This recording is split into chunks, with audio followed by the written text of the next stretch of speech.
Mesdames et messieurs, merci de faire confiance au journal de la ville et tout de suite le sommaire. Il y a urgence d'organiser une formation des syndiqués pour les donner des fondements pour mener les actions concernant les revendications, indique le ministre des PST Tony Mwabakazadi, qui s'insurge contre certaines pratiques illicites entretenues par certains syndicalistes lors d'une réunion organisée ce mardi 13 septembre avec les principaux syndicalistes. C'est tout pour les sommaires. Mesdames et messieurs, encore une fois, bienvenue dans ce journal.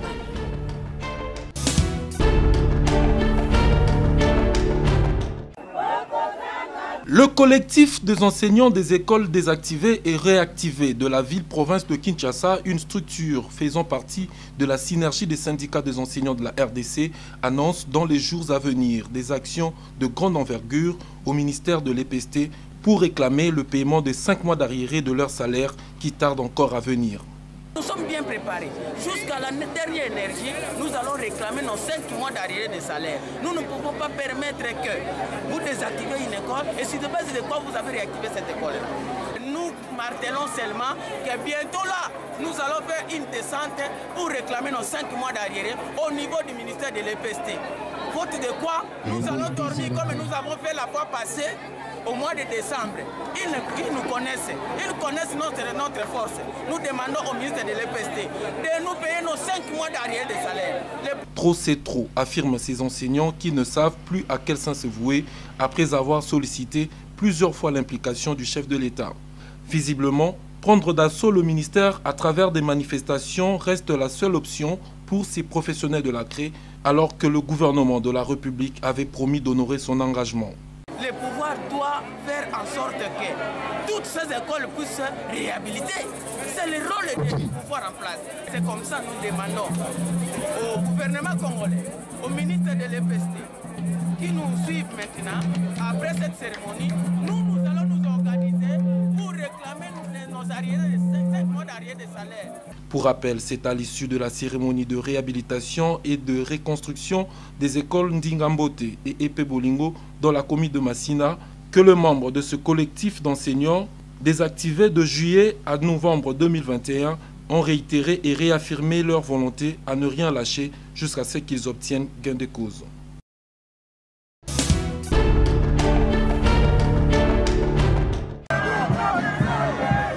C'est une entrée triomphale de la ministre près le président de la République, Nana Manouanina, et le directeur général de la Société nationale d'électricité, SNEL SA, Jean Bosco Kayombo Kayan.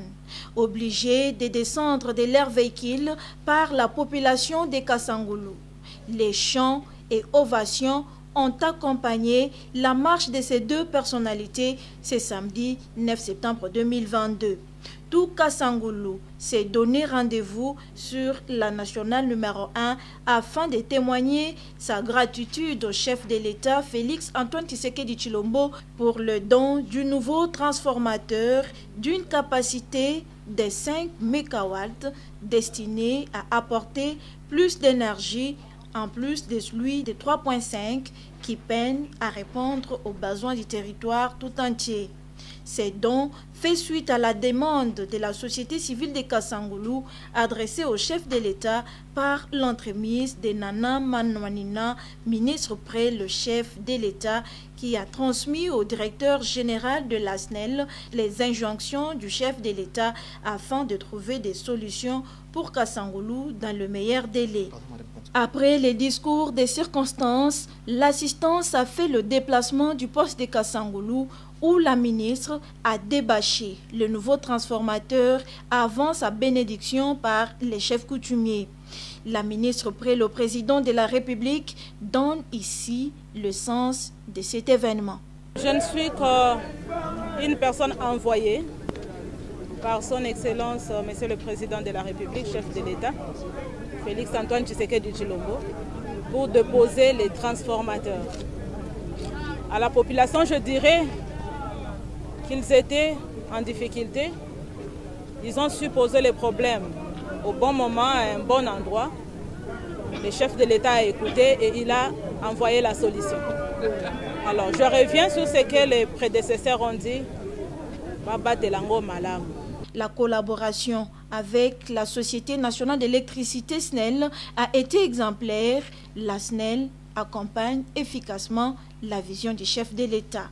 Tout à l'heure, j'étais en train de saluer la promptitude du DG quand nous l'avons saisi pour poser les problèmes. Voilà que ça n'a pas pris beaucoup de temps et la solution a été trouvée. Je pense que nous resterons en collaboration parce qu'il y a les enfants du président de la République partout qui pleurent. Avec ses moyens de bord, tant que ça sera possible, le DG sera toujours là, je l'espère, pour répondre aux besoins de la population. La SNEL reste l'outil par excellence pour le secteur de l'énergie en République démocratique du Congo, dixit Jean Bosco Kayombo Kayan. Maintenant, on va mettre des compteurs. Le compteur donnera la facture qui correspond à la consommation réelle de chaque client. Donc chaque client lui-même va gérer sa facture. Il doit éteindre les lampes, utiliser des lampes économiques pour réduire sa facture. Parce qu'actuellement, les gens mettent des projecteurs de 1000 watts qui s'allument 24 heures sur 24. Et quand la facture forfaitaire arrive, ils se plaignent. Mais quand il aura son compteur, lui-même, il va même commencer à biper le courant. Donc, à utiliser l'électricité en fonction de sa poche. Dans un avenir proche, un transformateur de 15 MW sera installé à Kasangulu dans le but de stabiliser la desserte dans ces territoires.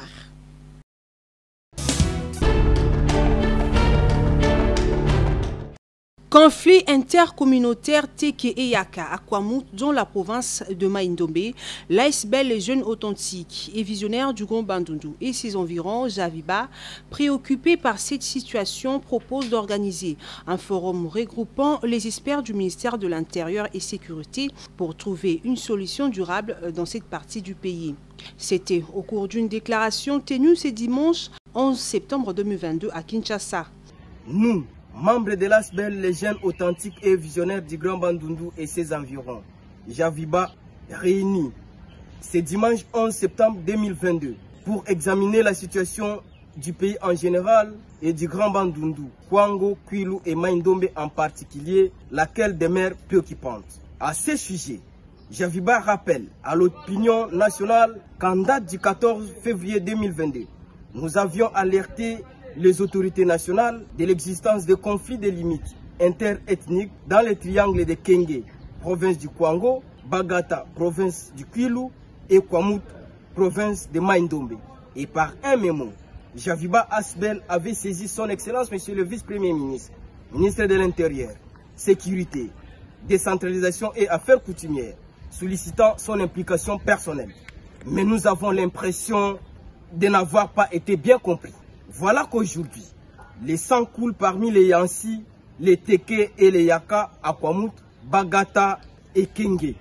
C'est pour cela que Javiba réitère sa proposition d'organiser un forum regroupant les chefs de groupement et de terres de Kwamut, province de Maïndombe, Kenge, province du Kwango et Bagata, province du Kwilu, et les experts du ministère de l'Intérieur afin de trouver une solution de paix durable dans ces communautés. Javiba appelle la jeunesse du Grand Bandundu et ses environs à la vigilance. Javiba demande à la jeunesse du Grand Bandundu et ses environs d'être très vigilants et de ne pas se laisser distraire par les ennemis de la paix et du progrès, surtout en ce moment où tous les Congolais sont résolument engagés dans les soutiens aux actions du chef de l'État, dont la principale est le programme de développement de 145 territoires.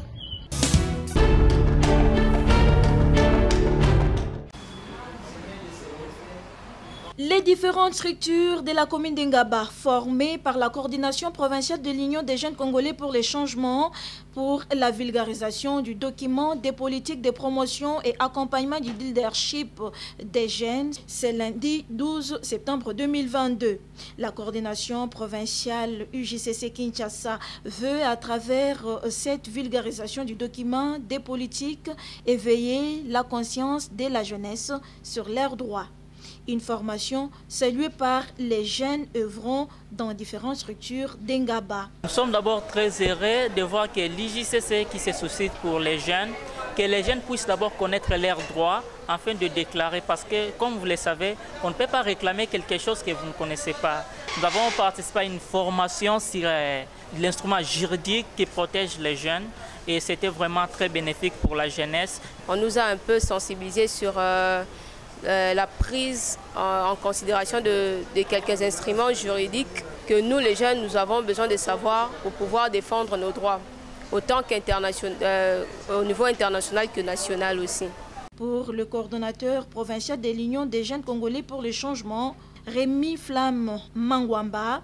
Dans la commune de Ngaba, il fallait que nous puissions réunir les différentes structures qui devraient se retrouver dans cette commune parce que nous sommes dans la 3e phase du projet Tufaulu Pamodia. C'est une phase très pratique. Et cette fois-ci, le message était de continuer à vulgariser, n'est-ce pas, les instruments juridiques auprès des jeunes pour qu'ils puissent savoir leurs droits afin d'accéder aux instances de décision.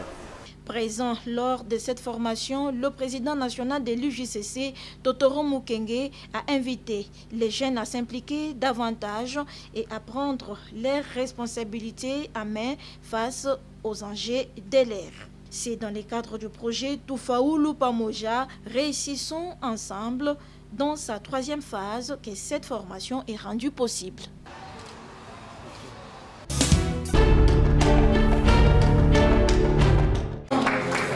Après l'Assemblée générale élective du nouveau comité exécutif et du comité des sages au sein de la communauté Chignabougouma, le comité exécutif sortant dirigé par Chantal Bachizi et le comité exécutif entrant dirigé par Joseph Kinzo ont procédé à la cérémonie de remise et reprise ce dimanche 11 septembre 2022. De même pour le comité des sages qui sera désormais dirigé par Alexis Kanyenye, cadre choisi Sultani Hotel. Une cérémonie qui s'est déroulée en présence des membres de la communauté Chignabougouma, du bureau électoral, des sages et des invités des marques. Mais d'abord, les mots de bienvenue souhaités aux membres de la communauté, suivis du mot d'encouragement du comité exécutif et comité des sages, entrant et sortant, les rappels du fondement du grand ensemble Chignabougouma, sa vision et ses objectifs poursuivis. Et juste après est venu le moment tant attendu, celui de la remise et reprise entre la présidente sortante Chantal Bachizi et le président entrant Joseph Kinzo, à qui la canne, biens culturels et dossiers du bureau exécutif Chignabougouma ont été remis par la présidente sortante en ces termes. Avec ce goro de nos aïeux, hein, et voilà, c'est Kinzo. On vous transmet désormais la direction de notre association. On vous demande tout simplement de continuer, hein, et de faire encore mieux que ce que nous avons essayé de faire. Prenons la parole. Joseph Nkinzo, président du comité exécutif Chignabougouma, a remercié l'équipe sortante pour le travail abattu tout en promettant de travailler avec détermination afin de porter haut la voix des Bashi Bahavu.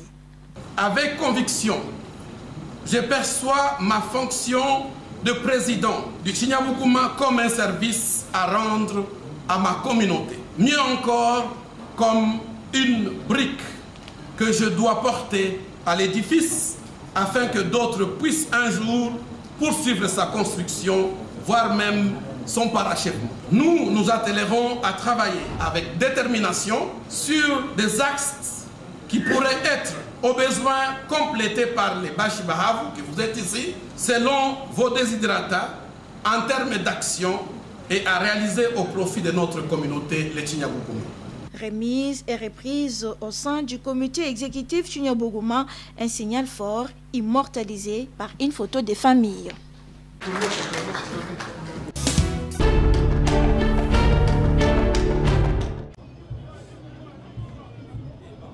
Dans le cadre de promouvoir la paix, l'unité et la cohésion et soutenir les troupes des forces armées congolaises offrant les jeunes étudiants Bashi, Kiriza et les jeunes de la communauté Hutu Chaka ont organisé une rencontre sportive ce dimanche 11 septembre 2022 au terrain GD à Lemba Super.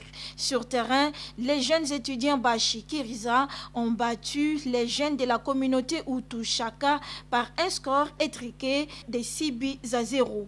Pour le président des jeunes étudiants Bashi Kiriza, Adrien Chibembe, cette rencontre sportive relance les activités de Kiriza et prépare également son assemblée générale qui sera bientôt tenue à Kinshasa. Ça fait déjà 4 mois que nous sommes aux affaires, mais néanmoins il fallait passer maintenant à la concrétisation de notre vision. Eh bien, ce n'est pas le match qui a été notre vision, mais non.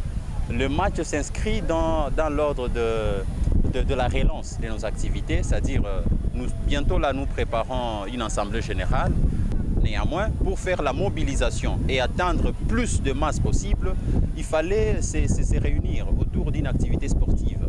Une rencontre saluée également par le président des jeunes étudiants Bahutu Chaka, vivant à Kinshasa, Joseph Machoumou. On a trouvé que c'était important de mettre ensemble des grandes communautés à travers une journée de fraternité et d'amitié. Le score était effrayant et 6 à 0, mais au-delà de ça, il faut voir les liens d'amitié qui seront en train d'être noués à travers ce match. Présent pour apporter son soutien à cette rencontre, le président de la jeunesse ADN, Association pour le développement d'Engweshe, Justin Mouchagaloussa Burula, salue l'initiative. Dans le cadre de la solidarité, dans le cadre de la paix et le développement de notre pays et notre terroir, nous avons pensé que nous devons accompagner nos jeunes. Un signal fort que les jeunes lancent aux papas et aux politiciens, parce que nous, on n'a pas de problème entre nous et nous devons développer notre pays dans l'unité. C'est l'unité dans la diversité. C'est dans un climat serein que s'est clôturé ces matchs amicaux entre Kiriza et Hutu Chaka.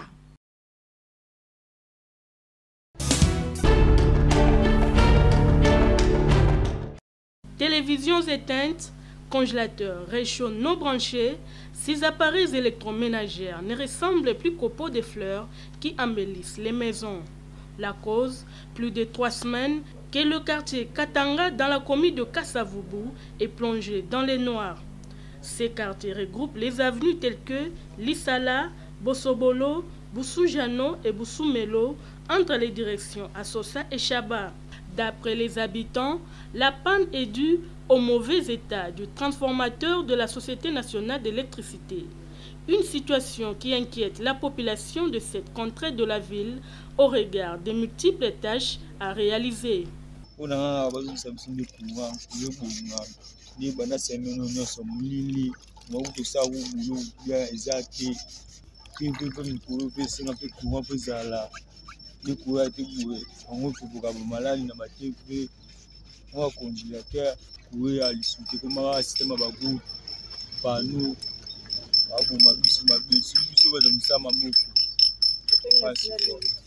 Aux dernières nouvelles, nous apprenons que les travaux de réhabilitation du transformateur en panne de la SNEL débutent ce lundi 12 septembre, sauf imprévu, dans le but de remédier à cette situation qui ne cesse d'inquiéter ses abonnés de Kasavubu.